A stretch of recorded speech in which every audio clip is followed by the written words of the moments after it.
धर्माचा जणू मूर्तिमान पुतळा धर्माचा जणू मूर्तिमान पुतळा भासे जना भूवरी भासे जना भुवरी दीक्षा देऊ निजो जगतिया दीक्षा देऊनी जो जगतिया बद्धास हो उद्धरी बद्धास हो उद्धरी वाणीने वदता भागवती कथा वाणीने वदता भागवती कथा व्यासा प्रती भासला व्यासा प्रती भासला तो हा गुरु श्री जनार्दन असा तो हा गुरु श्री जनार्दन असा पाटांगणी शोभला पाटांगणी सद्गुरुनाथ महाराज की जय. हरे नमः हरे नमः. श्री भगवान उवाच यत् त्रिगुणमव्यक्तं नित्यं सदसदात्मकं प्रधानं प्रकृतिं प्राहु रविशेषं विशेषवत. भगवान वेदव्यास वर्णन करून सांगू लागले आणि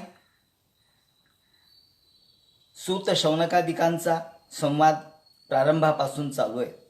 शुकाचार्य राजा परीक्षितीला सांगतात, मैत्रेय विदुराला सांगतात. याप्रमाणे श्री भगवान कपिल महामुनी आपली आई जी देव होती तिला उपदेश करताना म्हणतात, यत्त त्रिगुणमव्यक्तम नित्यम सदसदात्मकम. हे आई, हे त्रिगुण जे आहे ते सदसदात्मकम, सत आणि असत या स्वरूपाचं आहे. या ठिकाणी अव्यक्त स्वरूपामध्ये असणारं त्रिगुण नंतर व्यक्त स्वरूपामध्ये येतं. अर्थात साम्यावस्थेतून जेव्हा विश्वनिर्मिती होते तेव्हा त्याच्यात बदल होतो, परिवर्तन होतं आणि या परिवर्तनालाच आपण आविष्कार व्यक्त स्वरूप असं म्हणू. ही यत्त त्रिगुणमव्यक्तम नित्यम सदसदात्मकम प्रधानम प्रकृतीम प्राहु. प्रधान असं याचं नाव आहे. या प्रकृतीला प्रधान असं म्हणतात. आणि प्रधान ही जी आहे गुणमयी असलेली जी मूळ माया ज्याला आपण म्हणू, मूळ माया, मूल प्रकृती, ही मूल विद्या जी भगवंताची शक्ती आहे ती अनादी अनंत अशा स्वरूपाची आहे. आणि तिचा जेव्हा परब्रह्माशी संपर्क येतो, भगवंत यांना जेव्हा इच्छा निर्माण होते तेव्हा त्यातून ही सृष्टी, प्रधान सृष्टी निर्माण होते. ज्याप्रमाणे कुठल्या प्रत्येक चित्राला भिंतीच्या शिवाय चित्र निर्माण होऊ शकत नाही. या ठिकाणी भिंत ही मूलभूत आहे आणि भिंत ही आधारभूत आहे. भिंतीवर ज्याप्रमाणे चित्र काढलेलं असतं त्याप्रमाणे भगवान या सर्वाचा आधार आहे. याप्रमाणे ते म्हणतात की जगत सृष्टी कशी झाली हे सांगताना त्यांनी विवरण केलंय की चित्रम यथा श्रेयत श्रेयमृते स्थाश्वादिभ्यो विना यथा छाया तद्वत विना विषय न तिष्ठती निराश्रयम लिंगम. याप्रमाणे ते म्हणतात, आश्रयावाचून जसं चित्र राहू शकत नाही, खांबाशिवाय जशी छाया पडत नाही, तसं विशेषाशिवाय निराधार स्थितीत लिंग शरीर राहू शकत नाही. म्हणून लिंग शरीर या शरीराचा आश्रय घेतं.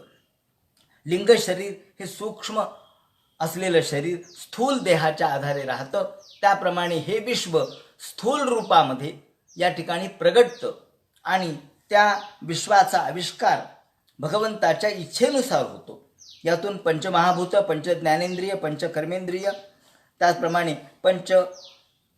पंचतन्मात्रा आणि मन, बुद्धी, चित्त, अहंकार असे 24 तत्वांचं हे विश्व प्रगटतं.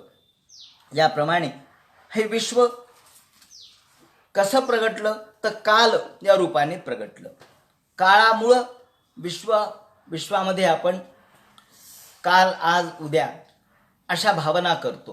काळामुळेच त्रिकाल विश्व जेव्हा निर्माण झालं तेव्हा काळाची कल्पना निर्माण झाली. विश्व नव्हतं तेव्हा काळही नव्हता, काळ नव्हता, वेळ नव्हता, सूर्य नव्हता, तेव्हा काहीच नव्हतं.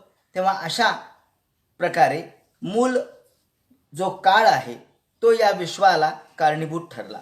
आणि याप्रमाणे ते म्हणतात की हे विश्व प्रगट झालं. आधी शून्य होतं, शून्यालाच एक आपण अंकुर फुटला तो झाला एक, एकातून दोन, दोनातून तीन, याप्रमाणे सर्व विश्व एके दाखविला फाटा दहा.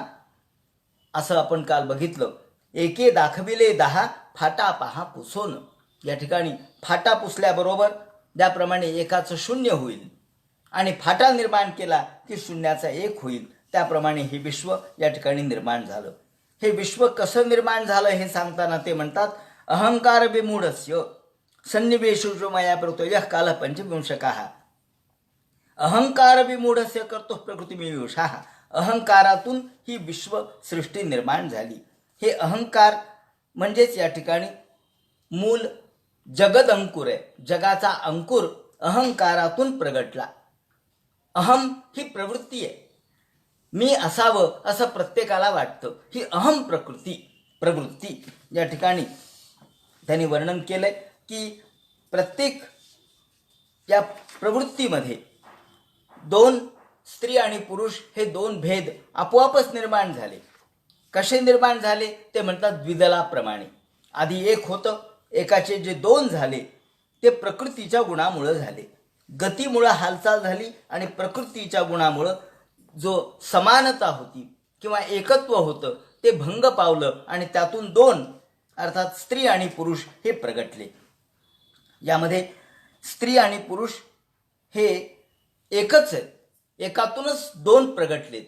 द्विदल ज्याप्रमाणे असावं त्याप्रमाणे स्त्री पुरुष नामभेदे शिवपण एकले नांदे असं माऊलींनी म्हटलंय. याप्रमाणे अर्ध्या भागामध्ये ज्याप्रमाणे आपल्याकडे सुद्धा आपण असं बघतो की जीवाची जेव्हा उत्पत्ती होते तेव्हा स्त्री तत्व आणि पुरुष तत्व दोन्ही त्यामध्ये असतं आणि या दोन्हीचेही जे 24 असणारे गुणसूत्र आहेत ते त्यामध्ये असतात. एक्स आणि वाय हे नव्या संशोधनात किंवा नव्या विज्ञानानुसार स्त्रीकडून मिळणारं एक्स आणि पुरुषाकडून मिळणारं वाय अशा दोन्ही गुणसूत्रातून हे 48 गुणसूत्र यांचा जीव तयार होतो. अर्ध्या भागात पुन्हा रेणूंची नवीन जुळणी होते आणि पूर्ण जीव तयार होतो. म्हणजे अर्ध्या भागात स्त्री आणि अर्धा पुरुष अशी 24 गुणसूत्रातून 48 गुणसूत्राच्या द्वारे संपूर्ण जीव निर्माण होतो, परिपूर्ण जीव निर्माण होतो. ऋण आणि धन अशा दोन्ही गोष्टी या ठिकाणी असतात. तेव्हा ऋण आणि धन हे सगळीकडेच आहेत. स्त्री आणि पुरुष या ऋण आणि धन यात कायम अभिचक्षते. आपण परवा बघितलं की ब्रह्मदेवाच्या एका शरीरापासून 2 भाग झाले, तेव्हा प्रत्येकामध्ये हे 2 भाग आहेतच. याप्रमाणे प्रकृती आणि पुरुष यांच्याद्वारे हे विश्व निर्माण झालं. आणि हे विश्व कसं निर्माण झालं हे सांगताना त्यांनी आपल्या नव्या पद्धतीने जर आपण विचार केला तर चेष्टायतस भगवान कालयितुबलक्षितः अंतः पुरुषरूपेण कालरूपेण यो बहिः आदत्त वीर्य सासूत महत्तत्वम हिरण्मयम. महत्तत्वम हिरण्मयम हे महत्तत्व त्यातून आकाराला आलं. म्हणजे महत्तत्व मायेचा संपर्क आल्याबरोबर महत्तत्व निर्माण झालं. हे महत्तत्व काय आहे? महत्तत्व म्हणजे बुद्धी. म्हणजे या ठिकाणी आपण जर थोड्या जनुकाचा विचार केला नव्या दृष्टिकोनातून तर एका पिढीकडून दुसऱ्या पिढीकडं हे जनुक संक्रमित होतं, संक्रांत होतं असं म्हणा. आणि एका पिढीकडून दुसऱ्या पिढीकडे म्हणून जे गुणसूत्र आहेत त्यांच्यामध्ये असलेले जे वैशिष्ट्य आहेत ते जनुकातून येतात. त्यांच्या कदाचित वडिलांचे गुण मुलामध्ये येणार नाहीत, ते नातवामध्ये येतील. म्हणजे आजोबाचे गुण नातवात येतील, पणजोबाचे गुण सुद्धा पणत्वात येऊ शकतात. त्याचं कारण असं की गुणसूत्रामध्ये इतकी एक मोठी संमिश्र अवस्था आहे, व्यामिश्रता आहे. तेव्हा आपल्याला नेमकं सांगता येत नाही की कोणाकडून कोणते गुण किती येतील. तेव्हा पण हे येतात ही मात्र गोष्ट खरी. हे कसे येतात तर त्यांनी सांगितलं. आता नवं संशोधन जर थोडक्यात सांगायचं झालं तर मुद्दाम मी या ठिकाणी सांगेन. उदाहरण आपल्याला प्रत्यक्ष खरंच उदाहरण या ठिकाणी देतो की हे गुणसूत्र कसे येतात, एका पिढीकडून दुसऱ्या पिढीकडे हे संक्रांत कसे होतात, हे जनुक कशा पद्धतीने या गुणसूत्रांमध्ये हा जनुक मानवाच्या 7व्या गुणसूत्रामध्ये असून आता या ठिकाणी असं म्हणतात की भाषा कशी निर्माण झाली, आपण बोलायला कसे लागलो याचा शोध जर आपण घेतला तर लवकर कळत नव्हतं. आणि या ठिकाणी त्याने अभ्यास केला. के नावाचं एक इंग्लंडमध्ये कुटुंब होतं. के नावाचं कुटुंब, के असंच त्यांचं आडनाव होतं. यांच्या कुटुंबातल्या जवळजवळ 15 लोकांच्या मध्ये बोलण्याची समस्या होती आणि यामध्ये स्नायूवर नियंत्रण नव्हतं, उच्चार करताना त्रास होऊ लागला. त्याचप्रमाणे त्यांची जीभ वळत नव्हती. त्यांना मनातले मनात सुद्धा भाषिक रचना त्यांना करता येत नव्हती. व्याकरणाच्या दृष्टिकोनातून रचना करता येत नव्हती. मनातल्या मनात सुद्धा वाचायला किंवा व्याकरण शुद्ध बोलायला, वाक्य रचना करायला त्यांना त्रास होत होता. हे गेले, खूप डॉक्टरकडे गेले, पण काही उपयोग झाला नाही. शेवटी शास्त्रज्ञांनी त्यांच्या मागच्या अनेक पिढ्यांचा अभ्यास केला आणि त्यांच्या असं लक्षात आलं की त्यांच्या 3-4 पिढ्यांच्या पासून हा दोष त्यांच्यामध्ये, जवळजवळ 15 जणांच्या मध्ये हा दोष त्यांना सापडला. मग हा दोष कुठे आहे याचा शोध घेताना लक्षात आलं की मेंदूचा जेव्हा आपण अभ्यास करतो तेव्हा मेंदूच्या FOXP2 या गुणसूत्रावर 14वं हे गुणसूत्र आहे. हे भाषेच आहे, कोणी 7वं तर कोणी 14वं असं म्हणतात, हे दोन्ही. तर हे गुणसूत्र भाषेच आहे. FOXP2 या गुणसूत्रावर भाषा आहे आणि ते गुणसूत्र यांचं बिघडलेलं होतं, म्हणून यांना उच्चार करता येत नव्हता. तेव्हा अनुवंशशास्त्रज्ञांच्या मते स्पीच नंबर 1 या जनुकाच्या शोधाने संशोधनाचं नवं दालन उघडलं गेलं आणि जीवशास्त्राची किमया काय असते हे अनुवंशशास्त्रज्ञांना कळालं. यावरून DNA वरून असं लक्षात आलं की आपण जीवन जगताना जे कर्म करतो, आता या ठिकाणी मला हे सांगायचंय की आपला कर्मसिद्धांत खोटा नाहीये. कर्मसिद्धांत काहीतरी तुम्हाला थापा मारण्यासाठी निर्माण केलेला नाहीये, तुम्हाला गतानुगतिक करण्यासाठी निर्माण केलेला नाहीये. हा जो कर्मसिद्धांत आहे तो जनुकावर आधारित आहे. कारण पेशीमधल्या DNA वरून असं दिसून आलं की जीवन जगताना आपण जे कर्म करतो ते ज्या पद्धतीने होतं त्याचा परिणाम आपल्या जनुकामध्ये साठवला जातो, स्टोअर केला जातो आणि केलेलं कर्म, त्याची इति कर्तव्यता याच जन्मात नसून पुढच्या जन्मात, पुढच्या पिढीत सुद्धा आपल्याला ती आपल्या बरोबरच असते. म्हणून आपल्याला गर्भधारणा झाल्यानंतर स्त्री आणि पुरुष यांच्याकडून आलेलं स्त्रीबीज आणि शुक्रजंतू यांच्या मिलनातून एकपेशीय गर्भ तयार होतो. त्या एकपेशीय गर्भाचं विभाजन होतं. पुढे नवजात अर्भकामध्ये जवळपास 60 कोटी एवढ्या पेशी तयार झालेल्या असतात. तेव्हा या पद्धतीनेच विश्व निर्माण झालं. विश्व सुद्धा याच पद्धतीने निर्माण झालं. आधी एक, नंतर द्विभाजन झालं, मग त्रिभाजन झालं आणि मग हजारो ज्यातून पेशी प्रगट जशा होतात. त्याप्रमाणे बृहदारण्यक उपनिषदामध्ये असं म्हटलंय, सवय रेमे तस्माद एकाकी न रमते स्वद्वितीयम इच्छत. त्याला एकाकी न रमते द्वितीयम इच्छत. तो एकाकी त्याला राहणं आवडलं नाही, तो रमला नाही, म्हणून त्यांनी 2 मी व्हावं अशी अपेक्षा व्यक्त केली. द्वितीयम इच्छत, द्वितीयम इच्छत. सहैतावानास यथा स्त्री पुरुषौ संपरिष्वक्तो. त्यातून स्त्री आणि पुरुष प्रगटले आणि पतिपत्नीश्च भवताम तस्मादी मर्ध मृगलमिव स्व इतिहस्मात्. त्याला मृगलमिव, द्विदलाप्रमाणे. द्विदल जसा हरभरा आहे, द्विदल आहे, शेंगदाणा आहे, द्विदल आहे.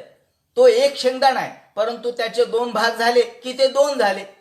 त्याप्रमाणे हे मूळ एकच आहे, पण एकाचे 2 भाग होतात, तो त्याचाच अंश असतो. म्हणून स्त्री आणि पुरुष याप्रमाणे पहिल्यांदा जीवात्मा या ठिकाणी पहिल्यांदा निर्माण झाला. वनस्पतीमध्ये हे स्त्री पुरुषेंद्रिय एकाच पुष्पात असतात, तसा तो होता. म्हणून नंतर तो 2 भागात विभाजित झाला, त्यातून पती पत्नी झाले आणि त्यातून मग जीवात्मा हा 2 भागात डाळीप्रमाणे एकत्व 2 दलाप्रमाणे झाला. बृहदारण्यकोपनिषदामध्ये म्हटल्याप्रमाणे त्यांनी म्हटलंय की ब्रह्माची 2 रूप आहेत. एक मूर्त जे मर्त्य आहे आणि म्हणजे स्थित आहे, स्थावर आहे, आणि दुसरं सत जे अमूर्त आहे, अमर्त्य आहे. जे मूर्त आहे त्याला आपण माया म्हणतो, जे अमूर्त आहे त्याला आपण ब्रह्म म्हणतो. याप्रमाणे ही चालक शक्ती, वायू ही चालक शक्ती आहे आणि प्रेरक शक्ती आहे, तर अंतरिक्ष ही ज्ञानशक्ती आहे. त्याप्रमाणे या ठिकाणी अशा दृष्टीने जर विचार केला की की जनुक काय असतं, जनुकामध्ये असलेले साठवलेले ह्या सगळ्या गोष्टी आपल्याला पुढे कशा DNA मध्ये साठवल्या जातात आणि भाषा कशी निर्माण झाली, ज्याचं जेव्हा या के कुटुंबाच्या निमित्ताने इंग्लंडमध्ये संशोधन झालं तेव्हा मेंदूच्या 14 क्रमांकावर हे भाषेचं स्थान स्पष्ट झालं. म्हणजेच आपल्या DNA मध्ये, आपल्या जनुकामध्ये या सगळ्या गोष्टी स्टोअर केलेल्या असतात, साठवलेल्या असतात. तेच आपलं कर्म, तेच आपल्या कर्माचं फळ. आणि म्हणूनच माऊलींनी म्हटलंय की तैसी दशेची वाट न पाहता वयसेची या गावा न येता बाळपणीच सर्वज्ञता वरी जया. बाळपणीच एखादा माणूस सर्वज्ञ होतो. तो कसा झाला यासाठी आपल्याला मागचा जन्म पाहावा लागतो. एका जन्मात माणूस एवढा उच्च स्तरावर पोहोचू शकत नाही.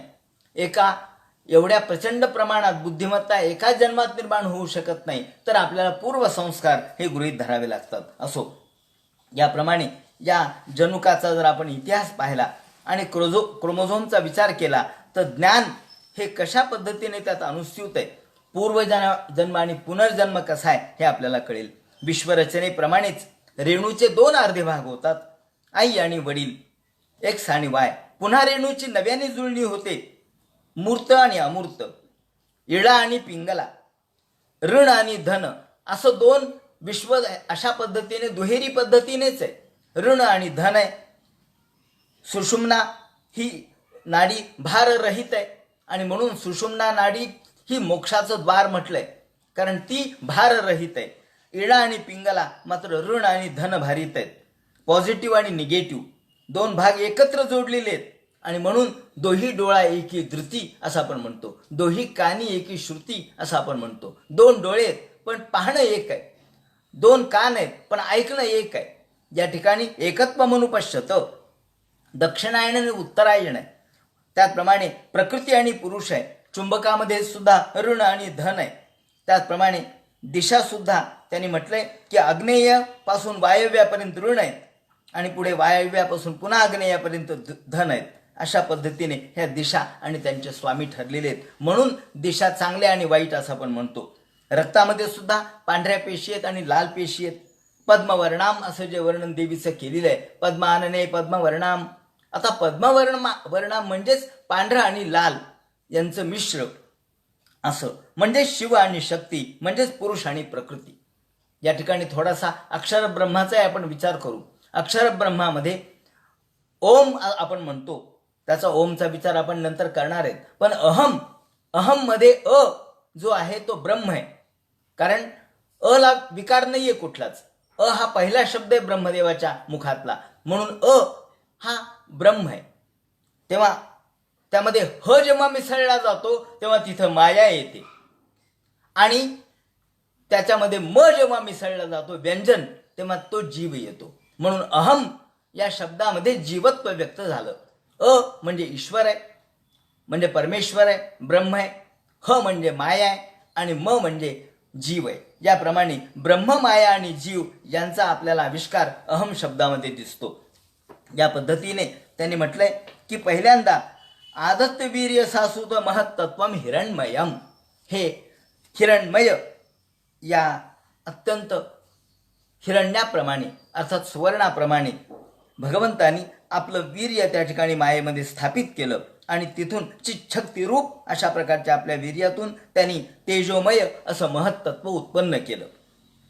हे लय विक्षेपादी रहित जगाचं अंकुर रूप आहे. लय आणि विक्षेप, समाधीमध्ये लय आणि विक्षेप या 2 गोष्टी असतात. समाधी जेव्हा आपण लावतो तेव्हा त्या समाधीमध्ये लय आणि विक्षेप, लय म्हणजे आपल्या अंतःकरणातल्या सगळ्या भावना, आपल्या अंतःकरणातली कामक्रोधादी प्रवृत्ती, आणि विक्षेप म्हणजे आपल्याला पुन्हा पुन्हा जगाकडे आपल्या पाहावंसं वाटणे, बाहेरच्या वस्तू घ्याव्याशा वाटणे, कानाने बाकीच्या गोष्टी ऐकाव्याशा वाटणे, याला म्हणतात विक्षेप. म्हणून लय आणि विक्षेप या दोन्ही सोडून हा कुटस्थ रूपी अंकुर या ठिकाणी जगाच्या रूपाने प्रगटतो आणि स्वतेजसा पिबत तीव्र मात्मा प्रस्वानंतमः. याप्रमाणे त्यांनी अंधकाराला पिऊन टाकलं. आता ही सगळी काव्यात्म भाषा आहे. या ठिकाणी अंधकाराला पिऊन टाकलं म्हणजे काय? प्रलय कालामध्ये अंधकार झाला म्हणून सगळीकडे आपल्याला अंधार दिसतो, पण अंधाराला पिऊन टाकला म्हणजेच प्रकाश प्रगट झाला. ही रूपकात्मक भाषा आहे. तेव्हा अनेकदा भागवतकारांनी रूपकात्मक भाषेचा वापर केलेला आहे. जसं आपण म्हणतो की सूर्यानी कधी अंधार पाहिला नाही, पण तरी सुद्धा आपण सूर्याला एक शब्द कोणता आहे? तमारी. तमारी म्हणजे काय हो? तमाचा शत्रू. तम म्हणजे अंधार, अंधाराचा शत्रू. सूर्याला विचारलं तुमचा शत्रू कोण आहे? सूर्य म्हणे माझ्यासमोर शत्रूच आला नाही, मला काय माहिती. सूर्य तर जगन्मित्र आहे, तो शत्रू नाहीये, पण त्याच्यासमोर अंधार टिकत नाही म्हणून आपण त्याला अंधाराचा शत्रू म्हणतो. ही रूपकात्मक भाषा आहे. त्याप्रमाणे इथे त्यांनी असं म्हटलंय की अंधार या तेजाने पिऊन टाकला. नवल उदयला चंडांशू मावळवितू विश्वाभासू. माऊलींनी सुद्धा आपल्या 16व्या अध्यायाच्या प्रारंभी म्हटलंय नवल उदयला चंडांशू. हा चंडांशू असा आहे की जो विश्वाभास मावळवून टाकणार आहे. याप्रमाणे यदाहुर वासुदेवाख्यम चित्तम तद्महदात्मकम. या ठिकाणी आता सत्व गुणमय स्वच्छ शांत भगवंताचं स्वरूप त्याने महत्त्व हे प्रगट केलं, त्यालाच वासुदेव असं म्हणतात. आता या ठिकाणी वासुदेव, प्रद्युम्न, अनिरुद्ध आणि संकर्षण अशा 4 गोष्टींचा आविष्कार केलेला आहे. ह्या 4 गोष्टी म्हणजे चतुर्व्यूहोपासना आहे. ही तंत्रोपासना आहे आणि याचं विवरण पुढे 12व्या स्कंधामध्ये सुद्धा केलेलं आहे. ही चतुर्व्यूहोपासनेमध्ये ते म्हणतात की पहिल्यांदा हे जे महत्त्व निर्माण झालं त्या महत्त्वालाच वासुदेव असं नाव आहे. वासुदेव म्हणजे काय हो? वासुदेवच सर्वमिती. सर्वत्र व्यापक असणारं तत्व म्हणजे वासुदेव. आता वासुदेव आपण देवाचं नाव घेतो किंवा वसुदेवाचा पुत्र म्हणून वासुदेव कृष्णाला म्हणतात, ही गोष्ट वेगळी. पण वासुदेवच सर्वमिती, सर्व विश्वामध्ये व्यापक असलेलं तत्व ते कोणतं आहे? त्याला वासुदेव म्हणतात. तोच आहे, तेच महत्त्व आहे. म्हणून या ठिकाणी चित्त म्हणजे वासुदेव आहे. आपल्यामधलं चित्त जे आहे ते वासुदेव आहे. याप्रमाणे व्यापक तत्व सत्वरूपाचं तत्व म्हणजे वासुदेव. त्यानंतर स्वच्छत्वम अविकारित्वम शांतत्वम मितचेतसः वृत्तिभिर्लक्षणम प्रोक्तम यथापाम प्रकृते परा. याप्रमाणे हे स्वच्छ शांत अविकारी अशा प्रकारचं हे तत्व आहे. त्यानंतर महत्त्वापासून पुन्हा विकार महत्त्वाला निर्माण झाला आणि अहंकार निर्माण झाला. हा अहंकार 3 प्रकारचा आहे, सत्व रज आणि तम. जे अहंतत्व निर्माण झालं तेच संकर्षण आहे. कारण संकर्षण म्हणजे रुद्राचं स्वरूप आहे. राग हा जसा नागाला ताबडतोब राग येतो, तीव्र मन्यू आपण म्हणतो, नागाला तीव्र ताबडतोब राग येतो. त्याच्या पाया आपण स्पर्श केल्याबरोबर, शेपटावर स्पर्श केल्याबरोबर तो दंश करतो, इतका राग नागाला आहे. तेव्हा नाग किंवा सर्प हे रागीट स्वभावाचे म्हणून मानले जातात. ईश्वरानेच तो स्वभाव त्यांच्यात निर्माण केलेला आहे. त्याचं कारण त्यांचे संरक्षणासाठी निर्माण केलेलं आहे. याप्रमाणे हे तत्व कोणतं आहे? अहंतत्व आहे. तेच रुद्र आहे, त्यालाच आपण संकर्षण असं म्हणतो. त्या महत्त्वातून म्हणजे या वासुदेव तत्वातूनच ज्याला विकार निर्माण झाला, विकार म्हणजे ते विकसित पावलं आणि त्यातून अंकुर प्रगट झाला, त्यातून क्रियाशक्ती. आता 3 प्रकारच्या शक्ती आहेत. कोणत्या? एक क्रियाशक्ती आहे, ज्ञानशक्ती आहे आणि इच्छाशक्ती आहे. तेव्हा ज्ञानशक्ती रूप आहे तो वासुदेव, क्रियाशक्ती रूप आहे तो संकर्षण. म्हणून क्रियाशक्ती अहंकार स्त्रिविध समपद्यत वैकारिक स्थैर्य तामसश्च येतो भवा. याप्रमाणे सत्व रज आणि तम हे अहंतत्व संकर्षणाचं आहे. प्रद्युम्न म्हणजे प्रत्यक्ष ब्रह्म आहे, ते बुद्धी तत्व आहे. आणि मन आहे ते चंद्र आहे, ते अनिरुद्धाला मन किंवा अनिरुद्धालाच चंद्र, आणि ते चंद्र हा मनाचा कारक आहे. याप्रमाणे संकर्षणाख्यम पुरुषम भूतेंद्रिय मनोमयम. ज्याप्रमाणे अहंकार निर्माण झाला तो सत्व रज तम या 3 प्रकारचा आहे. कारण कर्तृत्वम करणत्वंच कार्यत्वम चेति लक्षणम. कर्तृत्व, करणत्व आणि कार्यत्व. कर्तृत्व, करणत्व, करण म्हणजे साधन, आणि कार्य साधन आणि जे साध्य होतं ती गोष्ट, हे कर्तृत्व रूपाने, इंद्रिय रूपाने, कर्तृत्व हे इंद्रिय रूपाने तो करतो, त्यालाच करण असं म्हणतात. पंचभूत हे कार्यत्व आहे आणि म्हणून त्यांच्यामध्ये शांत, घोर, मूढ अशा प्रकारची लक्षणं दिसतात.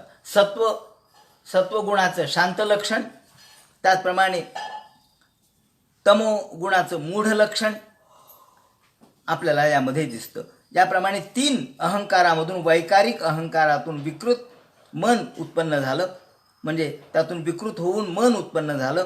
त्यानंतर संकल्प विकल्पात्मक अशा प्रकारचं मन असल्यामुळं, मन कशा स्वरूपाचं आहे तर संकल्प आणि विकल्प, मनामध्ये येणारी इच्छा आणि मनामध्ये येणाऱ्या विरोधी भावना, म्हणून यत् संकल्प विकल्पाभ्याम वर्तते कामसंभवः आणि यद ह्यनिरुद्धाख्यम ऋषिकाणामधीश्वरम. ऋषिक म्हणजे इंद्रिय, तेव्हा इंद्रियांच्या द्वारे जे काम केलं जातं त्याला आपण, त्याचा अधिष्ठात्री देव आहे अनिरुद्ध.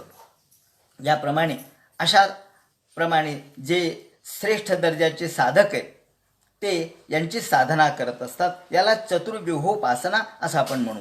बुद्धितत्व म्हणजे प्रद्युम्न आहे, त्याचप्रमाणे इंद्रिय तत्व हे अनिरुद्ध आहे, अहंकार तत्व हे संकर्षण आहे आणि सर्व व्यापक तत्व हा प्रत्यक्ष वासुदेव आहे. याप्रमाणे तमसापासून, या तामसापासून पुढे तामस अहंकारापासून आकाश निर्माण झालं. अहंकार 3 प्रकारचे, सत्व, रज, तम. त्यापैकी सात्विक अहंकारातून मन निर्माण झालं. तामस अहंकारातून मात्र आकाश निर्माण झालं आणि त्या आकाशाला शब्द हे त्याचा गुण प्रगट झाला. शब्द मात्र मभूत तस्मात् नभश्रोतून तू शब्दगम अर्थाश्रयत्वम शब्दस्य दृष्टुलिंगत्वमेवच. याप्रमाणे एकापुढे एक असं त्यांनी शब्द तन्मात्र कसा निर्माण झाला, शब्दानंतर स्पर्श तन्मात्र म्हणजे वायू कसा निर्माण झाला, मग वायूचे गुण कोणते ते म्हणतात मृदुत्वम कठिणत्वंच शैत्यम उष्णत्वमेवच. हे आपल्याला वायूमुळे कळतं, स्पर्शामुळे कळतं. एखादी गोष्ट मऊ आहे का कडक आहे, त्याचप्रमाणे गरम आहे का थंड आहे, हे स्पर्शत्व वायूचे गुण आहेत. एत स्पर्शस्य स्पर्शत्वम तन्मात्रत्वम नभस्वतः. त्याचप्रमाणे चालनम व्यूहनम प्राप्त, त्याचप्रमाणे एखाद्याला गती देणे, त्याला व्यूहन म्हणजे त्याला एखाद्या ठिकाणी नेऊन पोहोचवणे, हे सुद्धा वायूचंच काम आहे. कारण वायू एका फुलावरून दुसऱ्या फुलावर गंध पोचवतो, आपल्यापर्यंत तो सुगंध घेऊन येतो. सर्वेंद्रियाणात्मत्वत्वम वायू कर्माभिलक्षणम. याप्रमाणे पुढे अग्नीचं लक्षण त्यांनी सांगितलं. द्योतनम पचनम पानमदनम हिममर्दनम. आपल्या अंतरंगामध्ये सुद्धा जो अग्नी आहे तो आपल्याला खाल्लेल्या सगळ्या गोष्टी पचवतो. त्याचप्रमाणे द्योतनम त्यामध्ये प्रकाश निर्माण करणे, त्याचप्रमाणे पचन करणे, पाचन करणे, तेज निर्माण करणे, हे सगळे अग्नीचे लक्षण आहेत. रूप म्हणून त्याला रूप तन्मात्रा म्हणतात. त्याचप्रमाणे कषायो मधुरस्तिक्त कटवमलते नाही कधा. त्याचप्रमाणे चव, पाण्याचे गुण ह्या चवीचे आहेत. भौतिकानां विकारेण रस एको विभिद्यते. त्यातून रस निर्माण झाला. रसातून रसाचे वैशिष्ट्य कोणते तर क्लेदनम पिंडनम तृप्ती. ही पदार्थ मऊ करणे, त्याला मृदू करणे, ओला करणे, हे सगळे पाण्याचे लक्षण आहेत. रसमात्रात विकुर्णात दंभसो दैव चोदितात. त्यानंतर गंधवती पृथ्वी निर्माण झाली आणि पृथ्वीचं वैशिष्ट्य गंध आहे. भावनम ब्रह्मणम स्थानम धारणम सद्विशेषणम. याप्रमाणे सगळं विश्व या पंचतन्मात्रेतून, पंचतन्मात्रेमधून पंचमहाभूत आणि पंचमहाभूतातून सर्व सृष्टी कशी प्रगटली त्यांनी सांगितलंय. याप्रमाणे या सृष्टीचे एक मोठं अंड जे या ठिकाणी पडलेलं होतं ते काल कर्म गुणोपेतो जगदादिरूपा विशत. जग रूपाने हे सगळं वैशिष्ट्यपूर्ण अंड समुद्रामध्ये हजारो वर्ष पडलेलं होतं. ततस्तेनानुविद्धेभ्यो युक्तेभ्यो मंडचेतनम उत्थितम पुरुषो यस्मादुतिष्ठो सदो विराट. याला विराट पुरुष असं म्हणतात. सगळ्या व्यापक विश्वतत्वाचा आविष्कार या विराट पुरुषामध्ये. एत दंडम विशेषाख्यम. हे अंड या सलिलामध्ये म्हणजे पाण्यामध्ये हे आदी पाणी आहे. आदी सलील आहे. या पाण्यात हे हिरणमयान दंड कोशात, हे हिरणमय स्वरूपाचं अंड जे ब्रह्मातून निर्माण झालेली जी उत्पत्ती आहे ती कशी उत्पत्ती या अंड्यामध्ये कशी निर्माण झाली हे त्यांनी सांगितले. हे करताना पहिल्यांदा जगदंकुर निर्माण झाला, त्यामध्ये सगळ्या प्रकारचे जे पंचमहाभूत पंचतन्मात्रा निर्माण झाल्या आणि मग प्रत्येकामध्ये देवता येऊन बसल्या. प्रत्येक ठिकाणी आता या ठिकाणी वैशिष्ट्य असं आहे की इंद्रिय आला म्हणजे आधी तन्मात्रा आल्या, पंचमहाभूत निर्माण झाले, मग इंद्रिय आले. कारण रूप हा समजा गुण आहे. कशाचा आहे? तो अग्नीचं वैशिष्ट्य आहे. पण पाहण्यासाठी डोळा पाहिजे ना. म्हणजे जर समजा नुसता सूर्य उगवला आणि एखादा आंधळा आहे, त्याला काय हो, सूर्य उगवला काय आणि मावळला काय, त्याला सारखंच. म्हणजे सूर्य उगवला आहे, सूर्याचा प्रकाशही पडलाय, पण मी आंधळा असेल तर आपल्याला काही दिसणार नाही. आंधळ्याला सगळं जग आंधळ आहे. म्हणजे इंद्रिय पाहिजेत, त्याचप्रमाणे इंद्रियाची देवता पाहिजे, पाहण्याची शक्ती पाहिजे ना. डोळे आहेत पण दिसतच नाही म्हणले डोळ्यांनी, अहो इंद्रियाची शक्ती कमी झाली म्हणून दिसत नाही.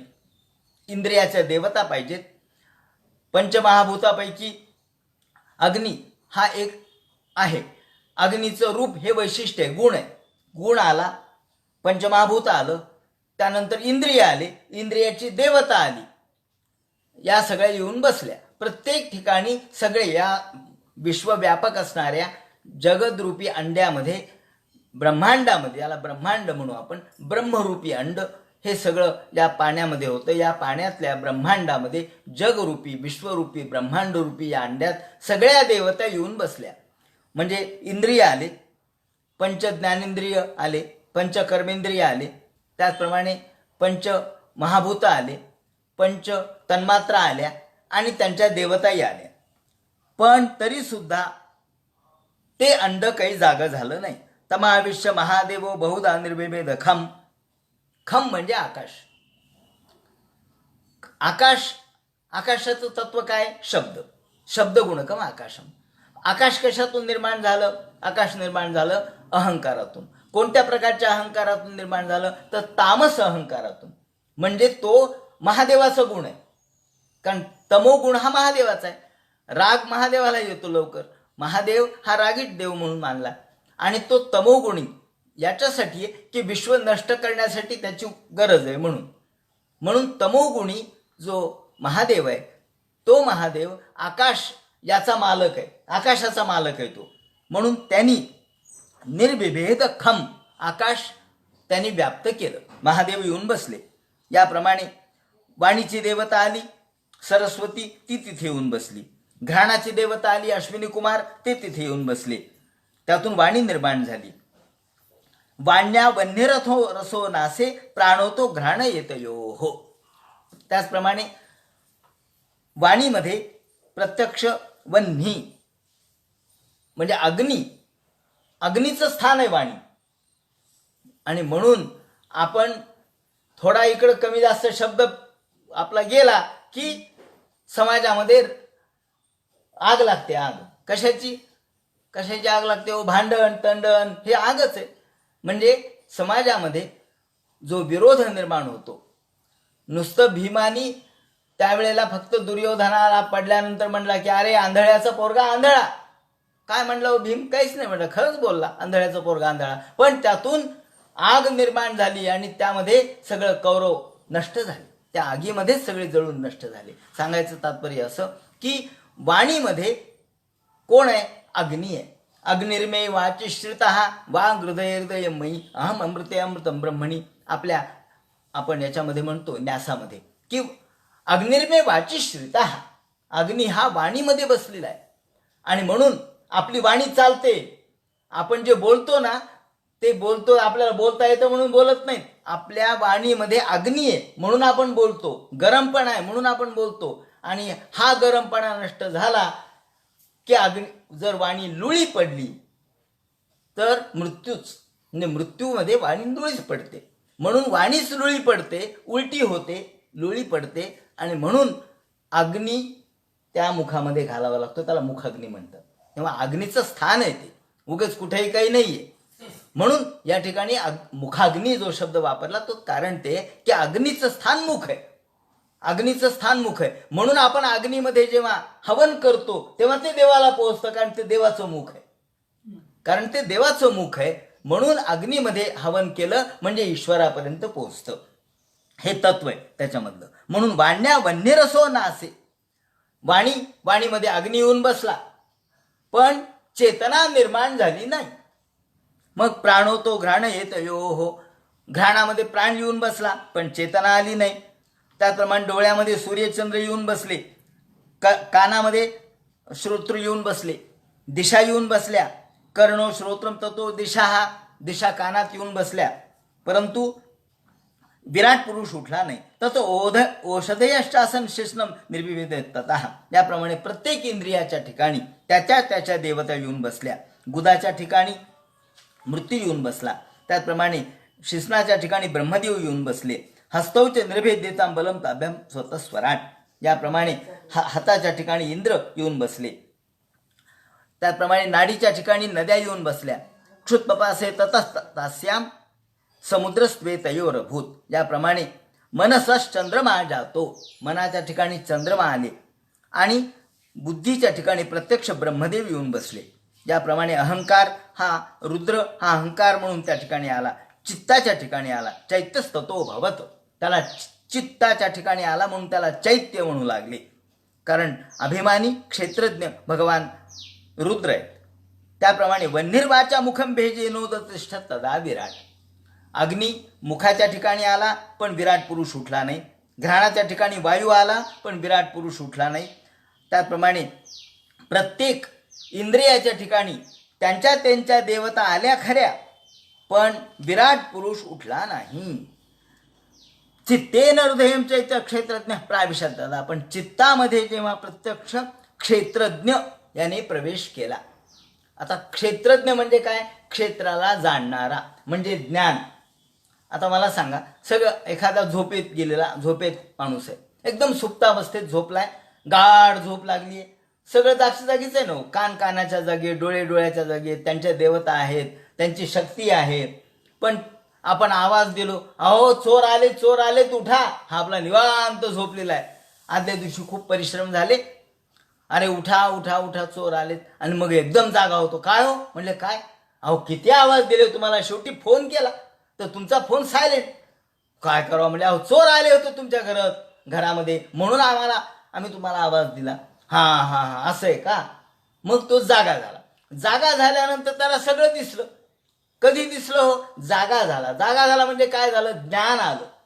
ज्ञान आल्याशिवाय या सगळ्या इंद्रियांचा उपयोग नाही. सगळे इंद्रिय त्याच्या जागेत, कान कानाच्या जागेत पण ऐकू येत नाही, डोळे डोळ्याच्या जागेत पण झोपलेला आहे, मन मनाच्या जागी, पाय पायाच्या जागेत, हात हाताच्या जागेत, पण तो कार्यशील नाही. का? क्षेत्रज्ञ त्या ठिकाणी, क्षेत्राला जो जाणणार आहे, जो जीवात्मा आहे, जो आत्मा आहे, तोच या ठिकाणी जर सुप्त असेल तर त्याचा उपयोग होत नाही. म्हणून ते म्हणतात चित्तेन हृदयम चैत्य क्षेत्रज्ञ प्राविशद यदा. ज्या वेळेला क्षेत्रज्ञाने चित्तामध्ये प्रवेश केला त्यावेळेला विराट तदैव पुरुष सलिला दुज तिष्ठत. विराट पुरुष उठला, विराट पुरुष जागा झाला. आता या ठिकाणी काही लोक असं म्हणतात की ईश्वराने तर त्यात प्रवेश केलाच होता ना. मग ईश्वराने जर प्रवेश केला होता तर मग पुन्हा नव्याने क्षेत्रज्ञ म्हणजे काय? क्षेत्रज्ञ म्हणजे जाणकार, जाणणारा, क्षेत्राला जाणणारा. मग पुन्हा तो ईश्वर आणि हा ईश्वर. याचं उदाहरण असं आहे की आपण शरीर, वायू सगळीकडे आहे की नाही? हो, वायू सगळीकडे आहे, आत आहे, बाहेर आहे, सर्वत्र आहे. पण जेव्हा आपण प्राणवायूची गरज आपल्याला असते, शरीरात काय वायू नाही का? शरीरात वायू आहे, पण प्राणवायूची गरज असते तेव्हा आपण म्हणतो अरे प्राणवायू आवश्यक आहे, मग ऑक्सिजन लावा, ऑक्सिजनचे ते टँक आणा, लावा. का बरं? सगळीकडेच वायू आहे ना. तुमच्या शरीरात वायू नाही का? हो, वायू आहे, सर्व शरीरात आहे. पण तो वायू आता आपण जेव्हा प्राण रूपामध्ये बाहेरचाच वायू आतमध्ये घेतो ना, बाहेरचाच वायू आतमध्ये घेतो, तो सर्वत्र आहे पण आपल्याला त्याचा उपयोग नाही. तो सर्वत्र आहे पण आपल्या शरीरात सुद्धा तो आहे, बाहेरही आहे, आत आहे, सर्वत्र आहे. पण प्राणवायू जेव्हा घेता येत नाही एखाद्याला, तेव्हा त्याला जशी ज्या ठिकाणी प्राणवायू लावावा लागतो, त्याला त्या ऑक्सिजन लावावा लागतो आणि मग तांत्रिक पद्धतीने, यांत्रिक पद्धतीने त्याची सोय करावी लागते. त्याप्रमाणे भगवंत सर्वत्रच आहे, व्यापक आहे. तो आत आहे, बाहेर आहे, सर्वत्र आहे. पण तो भगवंत प्रविष्ट झाल्याशिवाय तो उठत नाही. म्हणून ते म्हणतात विराट तदैव पुरुष सलिला दुध तिष्ठत. या पाण्यातून तो उठला आणि यथा प्रसुप्तम पुरुषम, त्याने उदाहरण दिलंय. ज्याप्रमाणे झोपलेला पुरुष जागा व्हावा, निद्रिस्त पुरुष, निद्रिस्त माणूस झोपेतून उठावा, त्याप्रमाणे प्राणेंद्रिय मनोधिया, झोपलेल्या माणसाजवळ सगळे, त्याच्याजवळ प्राण आहे, त्याच्याजवळ मन आहे, त्याच्याजवळ इंद्रिय आहेत, पण काय नव्हतं?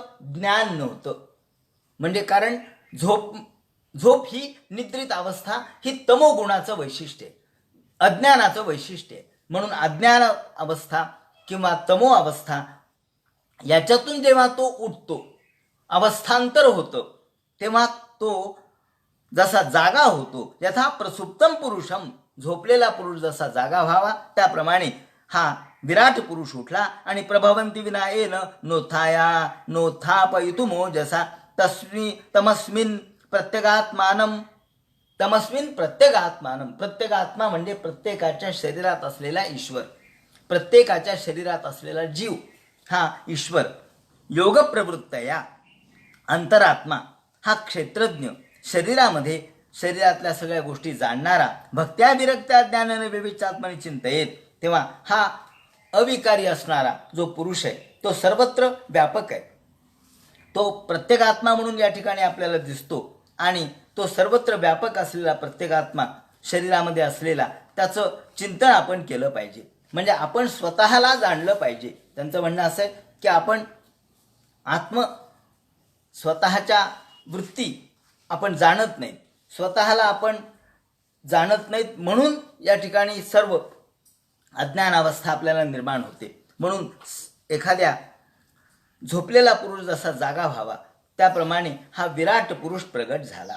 आता या ठिकाणी सांगायचं तात्पर्य असे की विश्व कसं निर्माण झालं, विश्वाची निर्मिती कशी झाली, या ठिकाणी याचा सिद्धांत या सांख्यकारांनी सांगितलेला आहे. विश्वनिर्मितीचा सिद्धांत सांगताना सांख्यांनी या गोष्टीला महत्त्व दिलंय की प्रत्येक मुळात माया, ज्या मायेला त्यांनी प्रधान असं म्हटलंय, त्या प्रधान पुरुषेश्वर, प्रधान ब्रह्माशी त्याचा संबंध येतो आणि त्यातूनच म्हणजे प्रधान आणि ब्रह्म यांच्या संपर्कातून सगुण ईश्वराचा आविष्कार होतो. हा सगुण हाच पुढे विविध मायाच वेगवेगळ्या विश्वातील या सगळ्या आकृतींना प्रगट करते. म्हणून आधुनिक विज्ञानाला प्रलयानंतर जगत सृष्टीची उत्पत्ती मांडता आलेली नाही. आजही प्रलय झाला, सगळं नष्ट झालं, तर पुन्हा कसं निर्माण होतं हे आधुनिक विज्ञान सांगू शकत नाही. सांख्यांनी मात्र ती कल्पना मांडली. पुरुषाच्या प्रेरणेने प्रकृती जन्म देते, गुणक्षोभाने ही प्रकृती कशी जन्म देते हे त्यांनी सांगितलंय. लिंगदेहाची कल्पना आज जी केलेली आहे ती गंडांशी समांतर आहे.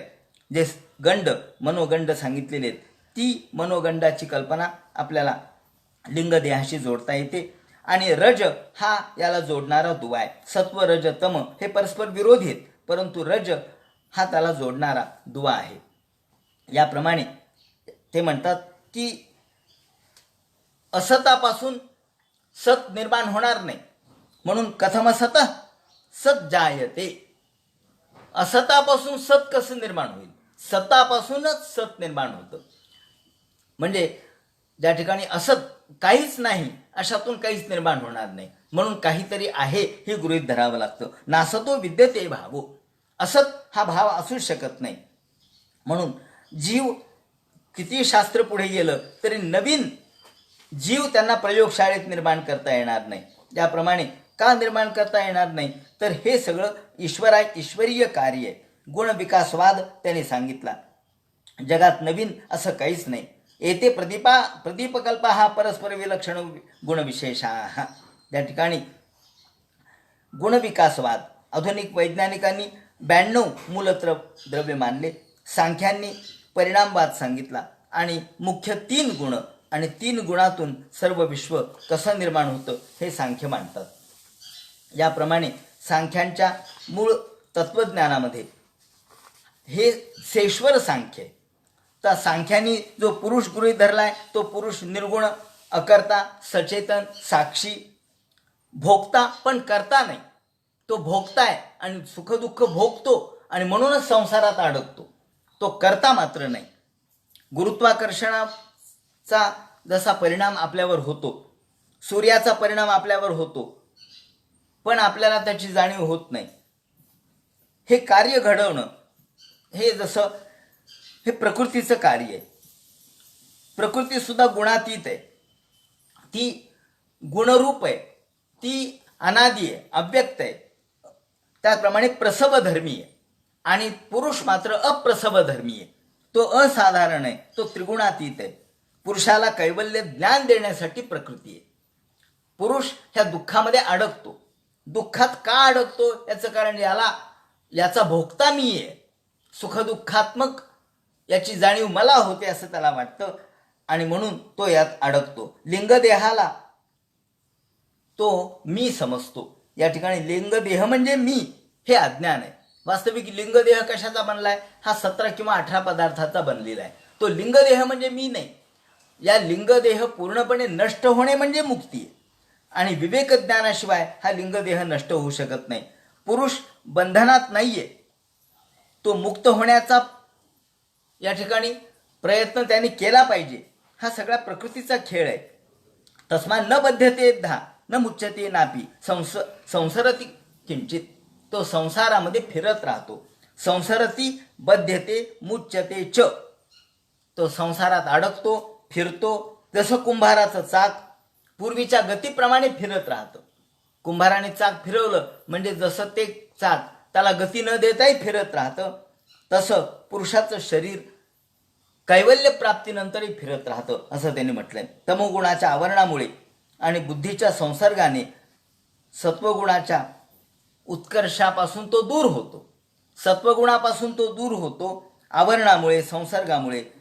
आणि तो या ठिकाणी मुक्त कधी होतो ते म्हणतात तेव्हा मुक्त त्याला विवेक ज्ञानाशिवाय तो मुक्त होत नाही. आणि मुक्ती प्राप्त झाल्यानंतरही अनेक आपण संत वगैरे महात्मे हे या जगात जन्माला येतात. ते मुक्त असतात. जन्माला आले तरी मुक्त स्थितीत जन्माला येतात. मग ही मुक्ती काय आहे ते म्हणतात ही जीवन मुक्ती आहे. ज्याप्रमाणे त्याने उदाहरण असं दिलंय की जसं आपण गाड्या भिंगोऱ्या करतो आणि गाड्या भिंगोऱ्या केल्या, गोल गोल फिरलो आणि पुन्हा खाली बसलो तरी आपल्याला फिरल्यासारखं वाटतं. दिवा आपण सतत एखाद्या दिव्याकडे पाहिलं किंवा प्रकाशाकडे पाहिलं तरी पुन्हा नंतर आपल्याला तो प्रकाश डोळ्यासमोर नसतानाही प्रकाश दिसतो. हा जसा आपल्याला दिसतो त्याप्रमाणे मुक्तीनंतर सुद्धा तो या संसारामध्ये फिरतो, पण मात्र अडकत नाही. मुक्त झाला तरी तो खेळ पाहतो, पण बद्ध मात्र होत नाही.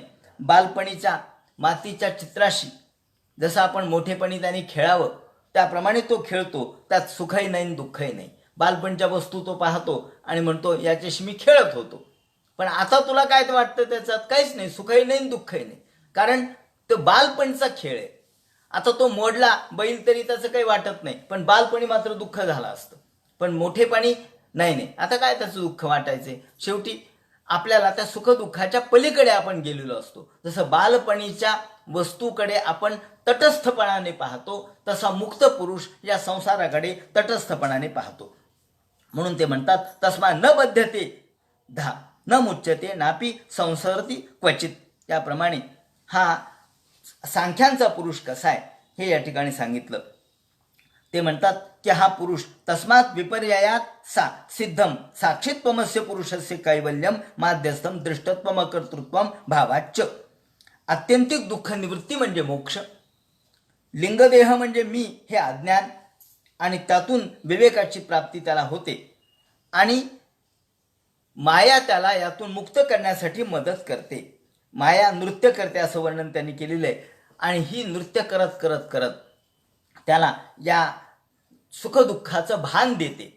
हे सुखदुःख तुझं नाही याची जाणीव त्याला होते आणि त्यातून तो मुक्त होतो. म्हणून कवडशावरून ज्याप्रमाणे आपण सूर्याचं ज्ञान करून घेतो त्याप्रमाणे यथा जलस्य आभास स्थलेन अवदृश्यते स्वाभासेन तथा सूर्यो जलस्थेने देवस्थितः. ते म्हणतात भक्तियोगाने हे प्राप्त होऊ शकतं. आता हा भागवतातले संदर्भ आहेत. म्हणजे मूळ सांख्य भक्तियोग मानत नाही. म्हणजे ईश्वर कृष्णाने जे सांख्य मांडलं किंवा नंतर त्यांच्या सांख्य तत्वज्ञानाच्या ज्या कारिका आहेत त्यांनी भक्तीला महत्त्व दिलंच नाही. त्यांनी मुक्तीला फक्त महत्त्व दिलं. पण भागवतकारांनी म्हणजे कपिल महामुनींनी आईला भक्तीचं महत्त्व सांगितलं. म्हणजे सांख्य तत्वज्ञान सांगतानाही भक्तीला महत्त्व दिलं. यमादिभिर योगपथे यम नियम प्राणायाम याचं महत्त्व सांगता सांगता भक्तीचं महत्त्व सांगितलं. आणि ज्याप्रमाणे कवडशावरून आपल्याला सूर्याचं ज्ञान आपण करतो त्याप्रमाणे वैकारिक भेदातून आपण अहंकारत्रय जाणावा, त्यातून ईश्वर जाणावा. आपल्या घरामध्ये कवडसा पडलाय तर कवडसा आला त्याच्यावरून आपण समजतो सूर्य उगवला. तुम्ही सूर्य पाहिला का? नाही पाहिला. कशावरून मग? कवडसा आपल्या घरात पडला. कवडसा हा सूर्याचाच आविष्कार आहे, सूर्याचेच किरण आहेत. पण प्रत्यक्ष तो सूर्य नाही, पण सूर्याचे किरण म्हणजे सूर्य. त्याप्रमाणे आपण वैकारिक भेद, त्याचप्रमाणे वैकारिक भेदातून अहंकारत्रय, अहंकारत्रयातून देह इंद्रिय मन आणि त्यातून ईश्वराला आपण जाणावं, आपल्यावरूनच आपण ईश्वराला जाणावं अशी त्यांची भूमिका त्यांनी मांडलेली आहे. त्याचप्रमाणे ते म्हणतात की या विश्वामध्ये मुळात जे वस्तू दिसतात ते कारणात सूक्ष्मपणे कार्य अनुस्यूत असतं. कारणामध्येच कार्य अनुस्यूत असतं. कार्य आणि कारण हे एकरूपच आहे, त्यांच्यामध्येच एकरूपत्व आहे.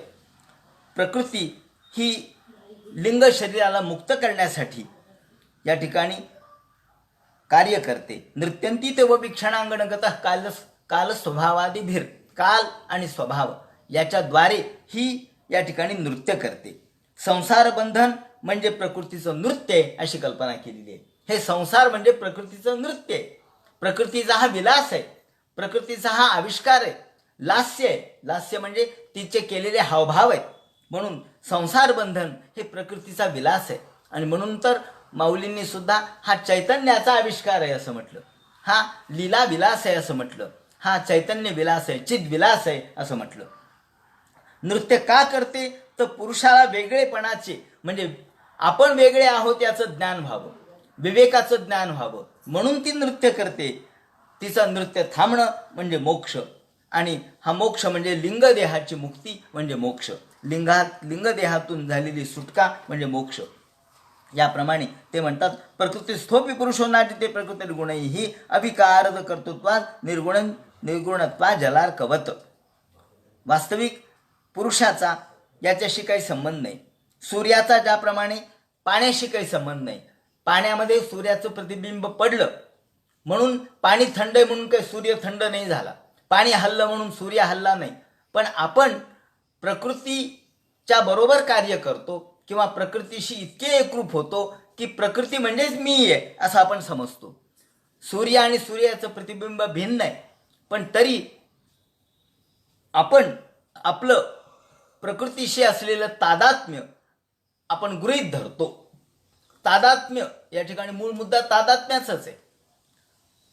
अग्नी जेव्हा आपण समजा एखाद्या गॅसवर किंवा स्टोववर आपण एखादं पातेलं ठेवलं, पातेलं पोळलं आपल्याला, तर काय पोळलं? आपण म्हणतो पातेलं पोळलं.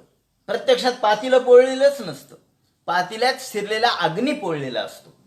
म्हणजे पण अग्नीचं आणि पातेल्याचं तादात्म्य झालं म्हणून आपण पातेलं पोळलं म्हटलो. हे जसं चुकीचं आहे त्याप्रमाणे तादात्म्यामुळे इंद्रिय आपले नाहीत, इंद्रिय म्हणजे मी नाही, पण आपला जो आत्मा आहे, आपला जो चैतन्यांश आहे तो या इंद्रियाशी तादात्म्य पावला म्हणून आपल्याला दुःख झालं. वास्तविक कुत्ता जाणे चमडा जाणे म्हटल्याप्रमाणे आपल्याला या इंद्रियांच्या दुःखाबद्दलची जाणीवच न होणे, कारण हे माझं नाहीच आहे, हे दुःख माझंच नाहीये, हे इंद्रियाच आहे असं जर गृहीत धरलं तर आत्म्याला दुःख होण्याचं काही कारण नाही. कारण आत्मा हा सुख दुःखापासून अलिप्त आहे, आत्मा हा स्वच्छ आहे, तो मुक्त आहे, तो शुद्ध आहे. त्याप्रमाणे ते म्हणतात अहंक्रिया विमूढ आत्मा. हे अहमता मगाशी मी सांगितल्याप्रमाणे म्हणजे ब्रह्म आहे, ह म्हणजे माया आहे, आणि म म्हणजे जीव आहे तो अ हा अविकारी असलेला ब्रह्म आहे. कारण अ म्हणजे अविकार, त्याला विकार काहीच नाही. विकार झाल्यावर आ होईल, विकार झाल्यावर ई होईल, पण अविकारी असणारं अ. त्यानंतर त्यामध्ये आलेला मायेचा भाग आहे तो ह आहे. आणि तिसरा आहे तो म आहे, तो आहे अनुनासिक म. तो अनुनासिक म्हणजे जीव आहे. ज्याप्रमाणे अहम हा शब्द निर्माण झाला म्हणजे त्यामध्ये चैतन्य तत्व आहे, त्यात मायेचं तत्व आहे आणि त्यात जीवभाव आहे. आणि म्हणून आपल्या अहमला आपण बाजूला करणं आवश्यक आहे. ध्यायतो विषयानस्य स्वप्नेनर्थागमो यथा. ज्याप्रमाणे त्यांनी ब्रह्मचर्येण मौने स्वधर्मेण बली असा यदृच्छो उपलब्धेन संतुष्टो मित मुनी. याप्रमाणे आता भक्ती कशी करावी, ती भक्तीचं स्वरूप काय, त्याप्रमाणे जीव हा कसा मायेमध्ये गुंततो. देवहूतीने प्रश्न विचारला, अहो देवा तुम्ही म्हणता खरंय, पण पुरुषम प्रकृती ब्रह्मन न विमुंचती कर हे चित. पण पुरुष या प्रकृतीला सोडूच शकत नाही हो. इतका तो एक जीव झाला, इतका एकरूप झालाय की तो तिला काही सोडू शकत नाही.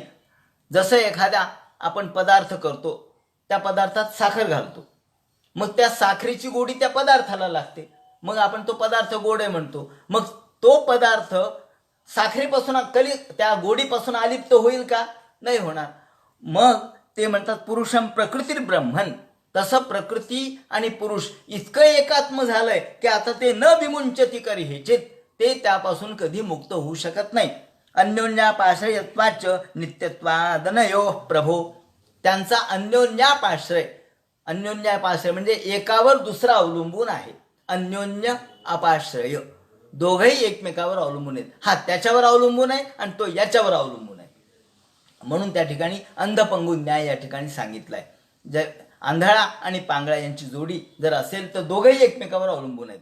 आंधळ्याला दिसत नाही, त्याला चालता येतं पण त्याला रस्ता दिसत नाही, आणि पांगळ्याला चालता येत नाही पण त्याला रस्ता दिसतो. मग दोघेही एकमेकावर अवलंबून आहेत. ते म्हणतात मग आपल्या दोघांची जोडी, तू मला घे खांद्यावर, मी तुला सांगतो रस्ता आणि तू चाल, झाली. याप्रमाणे अन्योन्यापाश्रयत्वाच. म्हणून या ठिकाणी सांख्य तत्वज्ञानातला जो पुरुष आहे आणि प्रकृती आहे त्यांची जोडी या ठिकाणी पंगबंध न्यायाने सांगितलेली आहे. तेव्हा ज्या संबंधीचं जे वर्णन ते करतील तो सगळा भाग उद्याच्या चिंतनात सांगण्यात येईल. हरे नमः. पुंडलीक वरदे हर विठ्ठल. सीताकांत स्मरण जय जय राम. पार्वती पते हर हर महादेव. श्रीमज्जनार्दन गुरुमूर्तये नमः.